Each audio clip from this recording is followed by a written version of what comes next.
السلام عليكم. اليوم نشرح لكم عمل منظم فولتية الرائد. منظم فولتية الرائد هو عبارة عن جهازين داخل جهاز واحد.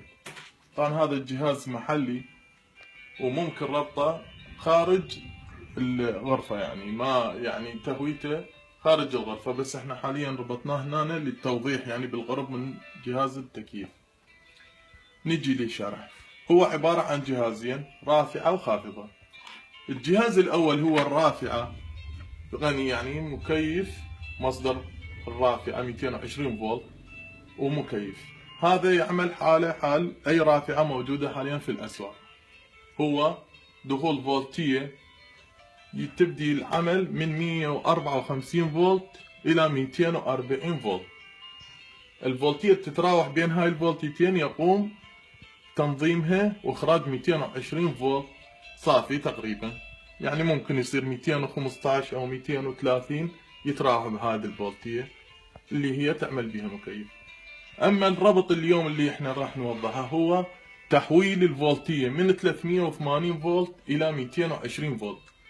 المعروف انه اجهزتنا حاليا في العراق تعمل على 220 فولت، النظام اللي سائد عندنا في العراق. راح نخلي هذا الجهاز اللي هو يعمل بالاصل على 220 فولت راح يعمل على 380 فولت، تو فيز، يعمل بدون بارد، فقط حارين. هذا الفيز الاول اللي هو يقرا 206 فولت، وهذا الفيز الثاني اللي هو يقرا 177 فولت. راح نبدا تشغيل الجهاز. حاليا جهزنا الرافعة فيزين حار 329 فولت. طبعا هذا انه مهما تنخفض الفولتية، الفيز الواحد الى حد ان يوصل الى 110 تقريبا، هو يستمر بالعمل.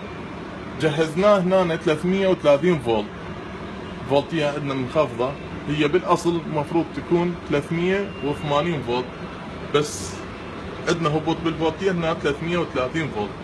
الاخراج نلاحظ هنا 220 فولت، شغلنا الجهاز على 380. بهاي الحالة انه احنا ما نحتاج بارد، اذا كان البارد سيء في المنطقة او عليه ربط هواي او بيلوز او اي مشكلة بالبارد، نقدر نستغنى عنه، نربط فيزين حار.